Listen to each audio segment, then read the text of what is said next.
visittemples.com அப்படிங்கிற வலைதளம் கோவில்களை பற்றிய அனைத்து விவரங்களையும் சொல்லும். இதில் கொடுத்திருக்கிற அந்த கூகுள் வரைபடம் வந்து இந்த கோவிலுக்கு சென்றடைய உதவிகரமாக இருக்கும். இதில் உள்ள வானிலை அறிக்கை கோவிலுக்கு செல்ல ஏற்ற நாளையும் தருணத்தையும் காட்டும். அதே மாதிரி இதில் இருக்கிற யூடியூப் லிங்கை பார்த்தா கோவிலை நேரடியாக பார்த்த திருப்தியும் இருக்கும், நிறைய விவரங்களையும் தெரிஞ்சுக்கலாம். இன்னைக்கு visittemples.com மூலியமாக கன்னியாகுமரி மாவட்டத்தில் கல்குளம் தாலுக்கில் இருக்கிற திருவட்டாறு அப்படிங்கிற இடத்துல இருக்கிற ஸ்ரீ ஆதிகேசவ பெருமாள் கோயிலை பற்றி தெரிஞ்சுக்க போகிறோம். திருவட்டாறு ஆதிகேசவ பெருமாள் கோயில் 108 திவ்ய தேசத்தில் ஒன்று. இந்த கோவில் வந்து சேர நாட்டோட ஸ்ரீரங்கமாக கருதப்படுறது. ஏன் அப்படின்னா ஸ்ரீரங்கம் மாதிரியே இங்கேயும் ஆதிகேசவ பெருமாள் சயன கோலத்தில் ஆதிசேஷனுக்கு காணப்படுறார். பகராளி, கோதை, தாமிரபரணி ஆகிய 3 ஆறும் ஓடுற இடத்துல இந்த கோயில் கட்டியிருக்கிறது விசேஷம். இந்த கோயில் பரசுராமரால் அந்த காலத்தில் பிரதிஷ்டை செய்யப்பட்டதுன்னு நம்பப்படுறது. இந்த ஆதிகேசவ பெருமாள் கோயில் சுமார் 2500 வருஷம் பழமையானதுன்னு நம்பப்படுறது. இந்த கோயிலை பக்தர்கள் சென்றடைய 25லேருந்து 30 படி மேலே ஏறி போகணும். இந்த கோயில் கிழக்கு நோக்கிய கோயிலாக இருந்தாலும் இதில் மேற்குலேயும் ஒரு வாசல் இருக்குது. மேற்கு வாசல் வழியாகவும் பக்தர்கள் இந்த கோயிலுக்கு போகலாம். துவஜஸ்தம்பம், பலிபீடம் இதெல்லாம் கடந்து மூலஸ்தானத்தை நோக்கி பக்தர்கள் போகும்போது மேலும் ஒரு 5-6 படி மேலே ஏறி போனோம். மூலஸ்தானம் போகிற வழியில் தங்கத்தகடில் தசாவதார விக்கிரகங்கள் அப்படியே பதிச்சிருக்காங்க. இந்த கோயிலோட மூலவரான ஸ்ரீ ஆதிகேசவ பெருமாள் சுமார் 22 அடி நீளம் கொண்டவர். 16,008 சாலிகிராம கல்லால் ஆனவர் அவர்.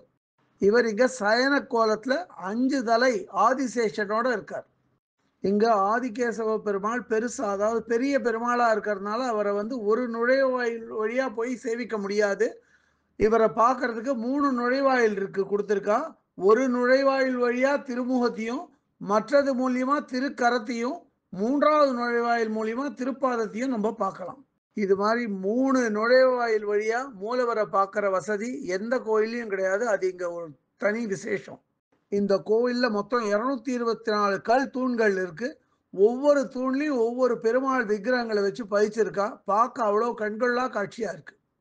இங்கே மூலஸ்தானம் பக்கத்தில் இருக்கிற மண்டபத்தை ஒற்றைக்கல் மண்டபம் அப்படின்னு அழைக்கிறா. ஏன்னா அது 18 சதுர அடியும் 3 அடி உயரமும் கொண்டது. இந்த கோவிலோட மற்றொரு விசேஷம் என்ன அப்படின்னா புரட்டாசி மற்றும் பங்குனி மாசத்துல அஸ்தமிக்கும் போது, சூரியன் அஸ்தமிக்கும் போது சூரிய கதிர்கள் இங்க மூலவரான ஆதிகேசவ பெருமாள் மேல விழும். இங்க திருவம்பாடி ஸ்ரீகிருஷ்ணருக்கு கிழக்கு நோக்கிய ஒரு சன்னதி இருக்கு. இந்த திருவம்பாடி ஸ்ரீகிருஷ்ணன் சன்னதியோட வெளி சுற்றுச்சுவர்ல மியூரல் பெயிண்டிங்ஸ்னு சொல்லுவா, அது மாதிரி ஓவியங்கள் வரைஞ்சிருக்கா. இந்த கோவிலுக்கு மடப்பள்ளி இருக்கு. கோவில் கிணறும் கோயில் உள்ளே இருக்கு. அதே மாதிரி கோயிலோட நந்தவனமும் ரொம்ப நன்னா இருக்கு. வெளிப்பிராகாரத்துல இந்த கோயிலுக்கான ஒரு தியான மண்டபம், அதாவது மெடிடேஷன் ஹால் கட்டியிருக்கா. ரொம்ப புதுசா இருக்கு, நன்னா இருக்கு. ஆதிகேசவ பெருமாள் கோயிலுக்கு பக்கத்துல இருக்கிற ஆற்று படுகையில ஸ்ரீ லக்ஷ்மி நரசிம்ம சுவாமிக்கு ஒரு சின்ன ஒரு சன்னதி இருக்கு. வைகுண்ட ஏகாதசி அன்னைக்கு இந்த கோயிலில் சொர்க்கவாசல் திறப்பது வழக்கம். இந்த கோயிலோட மேற்கு வாசல் வழியா போனா ஒரு மண்டபம் இருக்கு. இந்த மண்டபத்தை கடந்து போனா அங்க குலசேகர பெருமாளுக்கு தனியா ஒரு சன்னதி இருக்கு. இந்த கோயிலை பற்றிய இதர விவரங்கள் வேணும் அப்படின்னா www.visittemples.com அப்படிங்கிற வெப்சைட்டுக்கு போயிட்டு இந்த கோயிலை பற்றிய எல்லா விவரங்களையும் ஆங்கிலத்தில் வந்து படிக்கலாம்.